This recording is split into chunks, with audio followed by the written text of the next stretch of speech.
You make the rules. That's right. Hey guys, how you doing? Hi. Good. You do realize I'm Joe, right? And I'm not like Garth or anything. So. All right. We've all been fooled. Yes. Okay, cool. Thanks for coming out. So I was told we're going to have a Q&A. So that's questions and answers. So I'm happy to do that for you. If anybody wants to give you some questions, I might give you some answers. Anybody else? Okay, you go first. All right. So what got you into even working on comics in the first place? I started working in comics. I always grew up, to be a comic fan. I was a closet comic fan, I would say. My best friends didn't know I collected comics because back in those days, it wasn't pop culture. It was kind of a nerd thing to do. So I kept it a little secret. But when I got out of college, I didn't know what I wanted to do. I was an English major, which means I had no experience to go anywhere.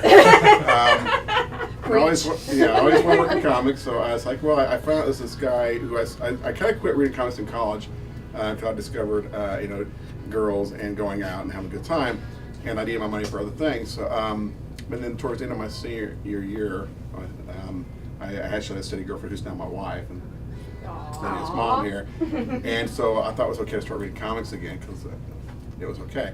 So I would go visit her, and I found a comic shop near her hometown during the summer, and started buying comics. And I started buying Watchmen and Almost Swamp Thing and things like this. One of the books I picked up was called Flaming Carrot, which came out through Dark Horse.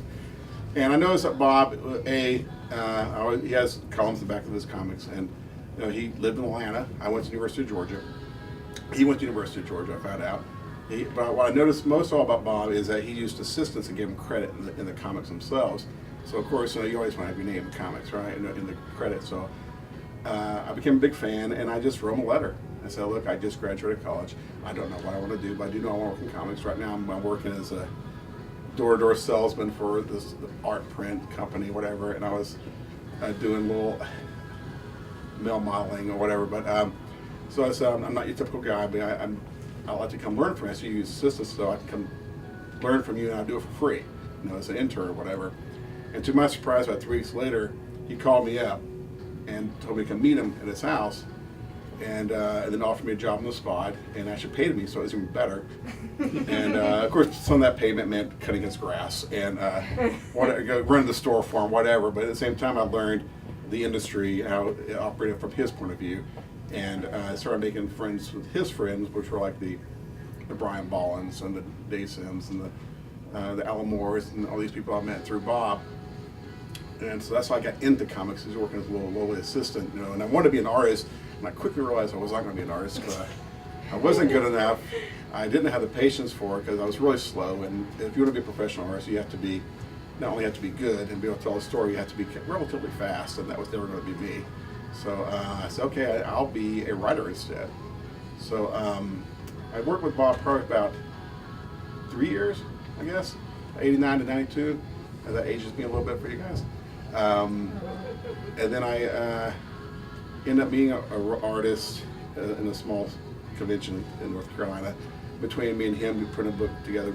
We had a book called Kilroy Is Here, which eventually ended up at Caliber, but at the time it was ending up at Tundra, back when Kevin Eastman had his Tundra company. And surprisingly and oddly enough, my editor at Tundra was Paul Jenkins. So my first editor was actually Paul Jenkins, who's now one of my good friend of mine, and I sometimes sucker him to go on these little tours with me. We also share studio space together, him and Brian Stelfreeze in Atlanta at a movie studio, which is also kind of fun because like Avengers is filming there now, so I'm trying to sneak down to the set. But Godzilla just left, and I can't remember. Hugh Jackman's there filming something too. I can't think what it's called. And there's a AMC TV show they're filming as well. But anyway, going back to Paul. Then when Tundra kind of bellied up, Paul kind of pushed us towards Caliber. And when I first got offered a Caliber job, they offered it to me right away. When a contract, and I turned it down because I didn't think they were big enough for me. Because we also had Karen Vertigo was talking to us. Well, we were talking to her. I guess we'll put it that way. That never ended up happening, so I ended up going back to Caliber, which was a great move because I actually, Gary Reed, who was a publisher at Caliber, became one of my best friends. He gave me my career. Bob Bird gave me my foot in the door, but Gary Reed gave me my career because he let me come to Caliber and do whatever I wanted to do.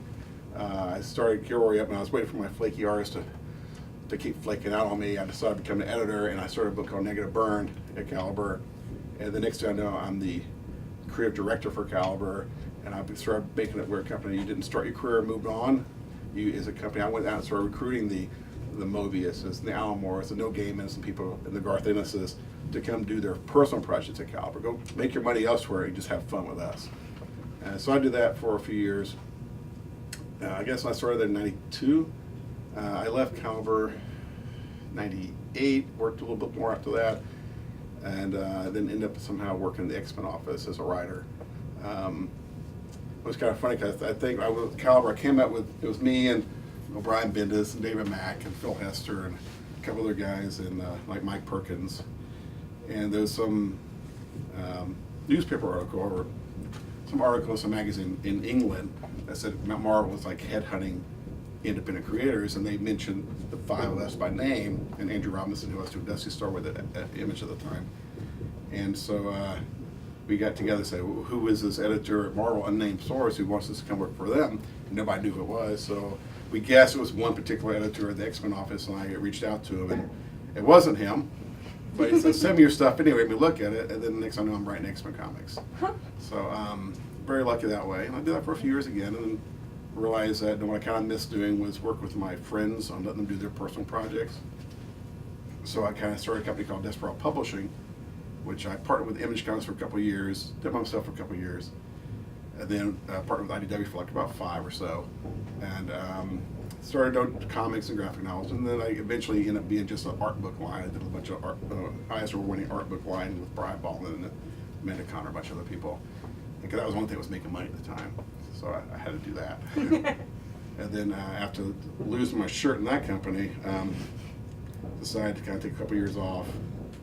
And next thing I know, as I was trying to do another company with a bunch of other creators, that was like a new Image with a bunch of prominent creators, so I won't name right now, but we were putting the new company together. We had financial investment for it, and then they basically tried to do a hostile takeover when the contract came to us, and we told them to go away, and that kind of, so that fell apart. And then next thing I know, Aftershock fell in my lap. So good things happen for those who wait, or stupid enough not to walk away. So that's my career in a quick 5-minute nutshell. Illustrious. Yes. All right, so that was one question. Anybody else? I won't bite. She will. I won't. Well, actually, having met your daughter now, was she the inspiration for one of those black-eyed kids? I have 6 kids, so they're all inspirations for me. Well, the funny part is, black-eyed kids actually is an urban legend, so it had nothing to do with my kid, except whoever's read the first issue, there's a character called Michael, who's like the main, one of the main characters, and my oldest son's name is Michael. And in the first issue, a lot of the sleepwalking elements in there are actual real encounters that he actually did. So I was like, let's go, when I got to write it down and use it later on in life. Unfortunately, he quit sleepwalking, so I lost my good stories. But seriously, every line you see, like there's a line where he's looking out the window saying, they're coming, and don't tell Michael I'm talking about him. He was actually at a friend's house, and the friend's mom walks out, he's standing out, looking out the window going, they're coming. I'm like, okay, I'll go find it. And then one time at the top of the stairs, I wasn't there. I always miss the good ones. He came to the top of the stairs one night late, and my wife and daughter was downstairs, and he says at the top of the stairs, he goes, one more must die. And we're like, and then he proceeds to walk down the stairs and then walk out the front door. Oh, and we're like, what is wrong with you? And then he's a good kid, but he's creepy as hell. So he came down another night. Again, I missed this one too, but he came down and like, here's the living room. There's like the dining room's over here, and he's like going like that, like looking underneath the table, and they're like, "Why are you looking?" So you see them? The eyes, they're looking at us, and I was like, "Well, I've already written the sleepwalking scene, so that's no good for me anymore." Creepy kid when he's sleepwalking, I'll tell you that. But gold for story matter. Yeah, my turn. Oh, and also the little kid, the boy leader. My youngest son, Steven, looks just like him. It was never planned that way. My artist lives in Poland, has never seen a picture of my son that I know of, but drew it looking just like my youngest boy, so Steven knows that is him. So he takes great pride in being the leader of the Black Eyed Kids. What's your vision for Aftershock in the immediate future and then later down the road? Immediate future is to keep growing our sales by, that's one reason I'm doing this 9-month long tour across the country. Luckily, you guys are just within driving distance of me, but I've done 34 stores since July 11th, and I've got 34 more stores lined up, 33 after today, lined up between now and Thanksgiving. And plus, I've done 3 conventions as well. Because I want to go out and meet the fans and meet the retailers who are talking to the fans and try to figure out how we can we can all work together to increase our presence and our brand and our sales in your stores and with you guys here as well.